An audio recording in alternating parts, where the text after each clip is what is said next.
Pernah ada satu pasien yang datang ke saya. Pada waktu itu dia juga sama, sulit mendapatkan jodoh. Masalahnya sama seperti itu. Jadi dia suka, laki-lakinya enggak. Laki-lakinya suka, dianya enggak. Nah, ketika saya cek ternyata betul ada gangguan gaib yang tidak terlihat.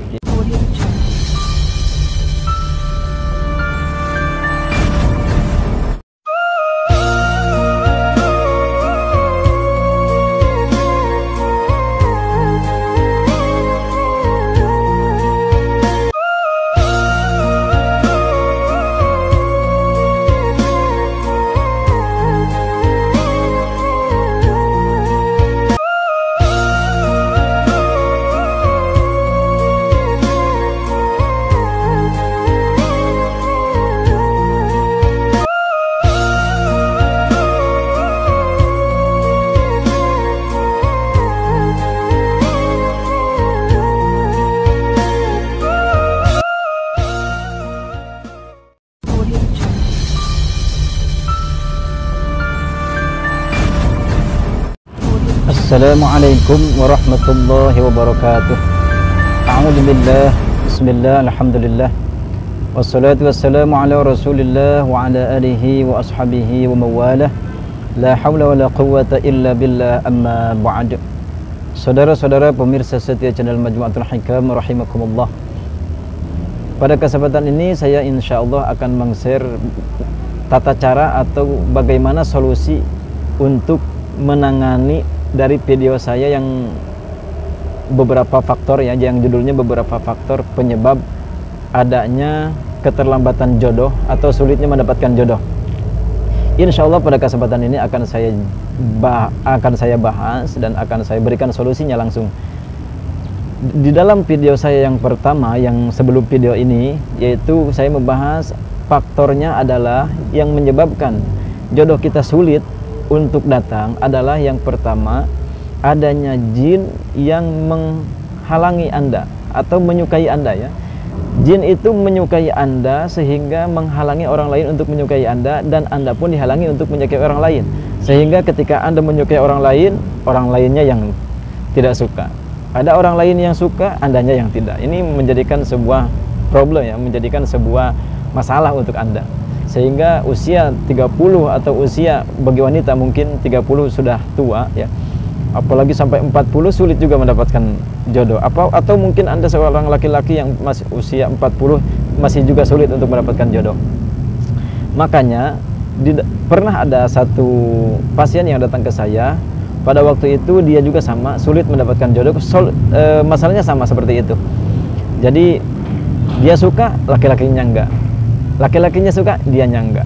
Nah, ketika saya cek ternyata betul ada gangguan gaib yang tidak terlihat ya, yang tidak terlihat oleh kasat mata, yaitu ketika saya cek, ini dia masalahnya.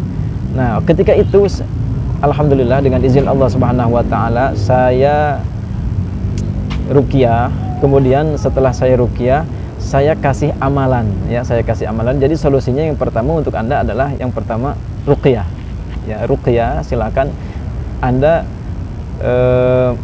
bertanya atau datang ke salah satu ustadz, atau mungkin Anda mau menghubungi saya juga, insya Allah dengan izin Allah bisa kita ruqyah lewat video call. Banyak yang sudah saya ruqyah lewat video call, dan alhamdulillah ternyata ini zaman sekarang dari kejauhan pun bisa kita ruqyah dengan cara berjauhan dan video call ya. Ini juga sebuah ketentuan dan ilmu dari Allah Subhanahu wa taala. Setelah saya ruqyah, jadi solusi yang pertama adalah ruqyah ya. Faktor pertama solusinya adalah yang pertama ruqyah. Kemudian yang kedua, saya buat dia tidak terlihat oleh jin. Nah, ini solusinya. Jadi orang jin yang suka kepada wanita itu, jin yang suka kepada wanita tersebut yang datang berobat ke tempat saya itu, saya buat dia tidak terlihat oleh jin. Siapapun jinnya ya, entah itu yang suka sama dia ataupun yang tidak suka, saya buat dia tidak terlihat oleh jin. Bagaimana solusinya supaya orang itu atau wanita tersebut tidak dilihat oleh jin? Bacaan supaya Anda tidak terlihat oleh jin adalah saya share pada kesempatan ini. Bacaannya adalah Bismillahirrahmanirrahim. Bismillahilladzi la ilaha illahu. Ya, saya ulangi, Bismillahilladzi la ilaha illahu. Bacaan ini cukup pendek, tidak perlu puasa, tidak perlu riyadhah, tidak perlu diwirid, cukup kita baca saja setiap selesai sholat Bismillahilladzi la ilaha illahu sebanyak 11 kali ya. 11 kali insya Allah dengan izin Allah Subhanahu wa taala Anda tidak akan dilihat oleh jin manapun. Apalagi jin yang menyukai Anda, dia tidak akan melihat, dia tidak akan mengejar-ngejar Anda. Ya, ini yang pertama ya. Jadi solusinya yang pertama ruqyah, solusi yang kedua dari faktor pertama ini adalah bacakan kalimah Bismillahilladzi la ilaha illahu sebanyak 11 kali setiap selesai sholat ya. Atau Anda bisa amalkan bacaan ini ketika Anda akan masuk ke kamar mandi ya. Ke kamar mandi, Anda telanjang mandi, di kamar mandi Anda ada jin, kemudian Anda dinikmati, dipandang, dinikmati, dilihat, kan tentunya tidak nyaman ya. Kata jin, aduh subhanallah, masa ya, kalau jinnya jin Islam ya, kalau jin mungkin kata jinnya wow gitu kan, gede banget misalkan gitu, aduh saya suka nih. Nah setelah suka ini biasanya dia suka mengganggu kita dan menghalang-halangi kita. Nah ini makanya sebelum Anda masuk ke kamar mandi bacakan Bismillahilladzi la ilaha illahu. Kemudian ada pengalaman juga, jin yang menyukai kepada orang itu biasanya dia tidak memakai kerudung ya. Pernah saya meruqyah satu pasien yang datang ke tempat saya, yaitu ketika saya tanya kepada jinnya ya, jawaban si jinnya tersebut, dia suka kepada orang ini karena katanya suka pada rambutnya. Nah ini dia, ketika dia suka pada rambutnya, dia akan menghalang-halangi orang tersebut akan dapat ketenangan, dapat jodoh, dapat yang lain-lainnya. Jadi dia selalu menghalang-halangi supaya dia bisa memiliki wanita tersebut. Nah ini juga menjadi masalah karena jin tersebut menyukai rambutnya. Nah setelah saya keluarkan dan setelah saya ruqyah, ternyata alhamdulillah saya suruh, Mbak mohon dari saat ini Anda tolong memakai kerudung karena ada jin yang menyukai Anda ya. Supaya jin tersebut tidak menyukai Anda, makanya Anda pakai kerudung dan supaya rambutnya tidak terlihat. Dan alhamdulillah sampai saat ini orang tersebut, saya lihat status-status di Facebooknya juga pun alhamdulillah sudah memakai kerudung. Dan ini pun hidayah dari Allah Subhanahu wa taala. Dan alhamdulillah jinnya pun tidak mengikuti lagi. Ini solusi yang saya ulangi, solusi yang pertama adalah ruqyah. Solusi yang kedua Anda bacakan Bismillahilladzi la ilaha illahu sebanyak 11 kali setiap selesai sholat supaya jin tidak menyukai Anda, supaya jin tidak melihat Anda. Kalau tidak melihat ya insya Allah tidak akan menyukai ya. Ini solusi yang pertama. Ini solusi dari faktor yang pertama maksud saya. Kemudian dari faktor yang kedua saya sebutkan kemarin adalah Anda terlalu pilih-pilih pasangan ya. Anda ingin yang kaya atau Anda ingin yang pinter atau Anda ingin yang ganteng. Ada yang ganteng tapi tidak kaya, ada kaya ganteng tapi tidak pintar misalkan ya. Anda ingin mungkin saya mah ingin. Baik, saya lanjutkan, mohon maaf barusan ada dulu yang nelpon kepada saya, mohon maaf terganggu sebentar. Saya lanjutkan. Jadi faktor yang kedua ini adalah Anda terlalu pilih-pilih pasangan. Jadi Anda ingin yang pintar tapi tidak kaya ya. Anda ingin yang kaya tapi tidak pintar, atau mungkin kaya tapi tidak ganteng. Nah ini juga jadi masalah untuk Anda sehingga Anda terlalu pilih-pilih pasangan ya. Jadi solusinya adalah Anda jangan terlalu memilih dengan keinginan Anda. Anda harus menyesuaikan diri dengan pilihan Allah. Nah, karena pilihan Allah itu sudah pasti tepat untuk Anda. Jangan terlalu milih-milih, ya Allah saya pengen yang kaya, yang ganteng, yang sempurna. Tentu yang sempurna tidak akan ada kecuali Nabi Muhammad SAW. Beliau orangnya sempurna. Allah ciptakan secara sempurna, zahir dan batin, dunia dan di akhirat. Dunia dan di akhirat beliau yang paling sempurna. Tapi di antara kita tidak akan ada yang sempurna. Mungkin saja Anda mendapatkan orang yang miskin tapi soleh, Anda membuat Anda kaya di akhirat. Bisa jadi Atau mungkin Anda mendapatkan orang yang kaya tapi tidak ganteng.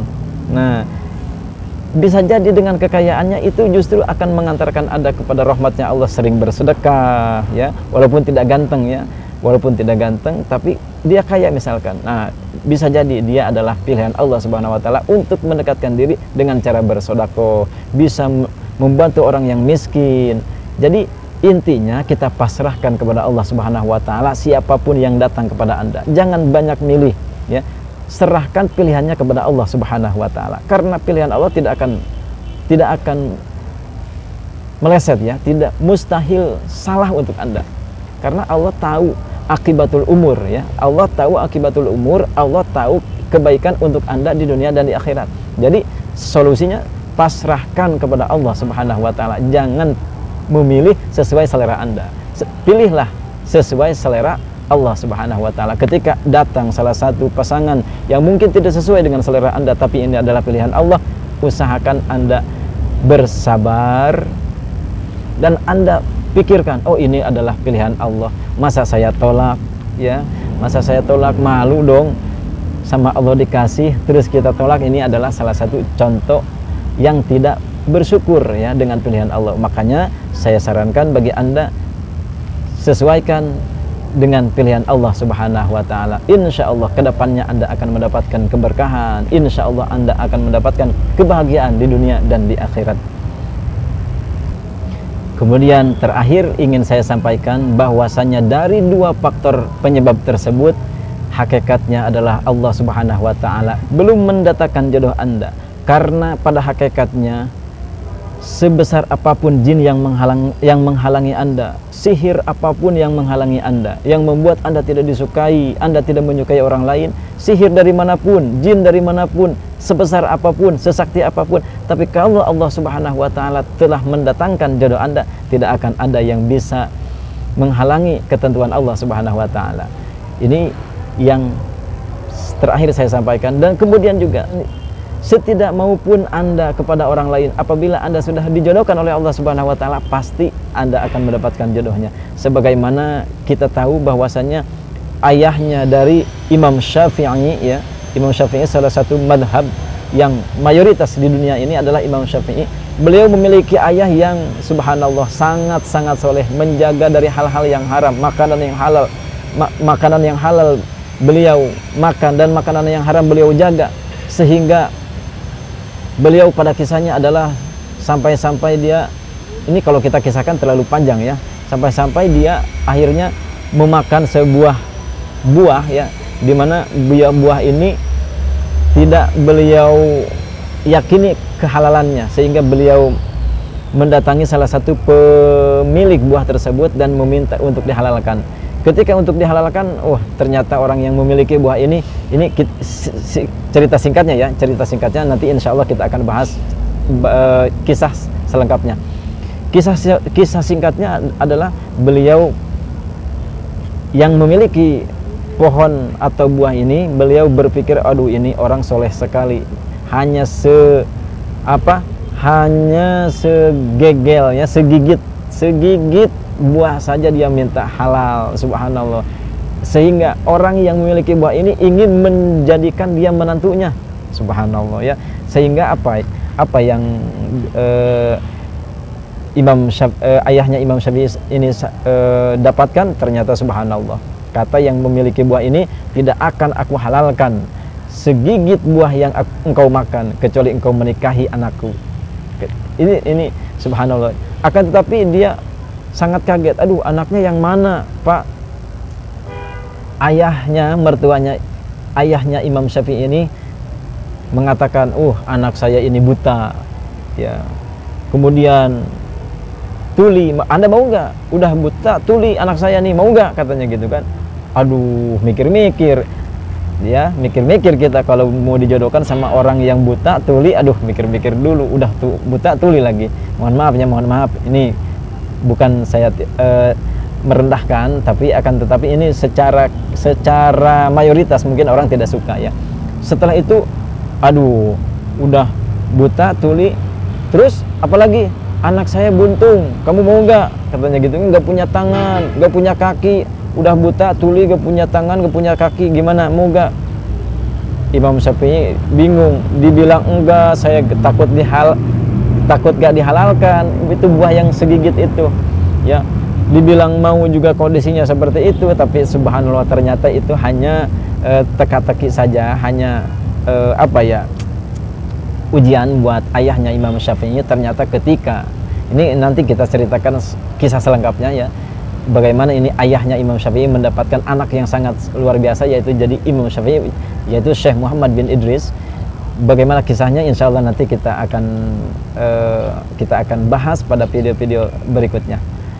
Ini baru sampai Imam Syafi'i ya. Imam Syafi'i memiliki ayah yang sangat luar biasa, dinikahkan dengan orang wanita yang buta, tuli, buntung tangannya dan kakinya. Apa maksudnya buta, tuli, buntung tangan dan kakinya? Ini nanti akan kita bahas sampai-sampai beliau, istrinya ayah Imam Syafi'i ini melahirkan seorang ulama yang sangat masyhur di seluruh dunia, yaitu Imam Syafi'i. Ini kebaikan-kebaikan yang Allah munculkan ya.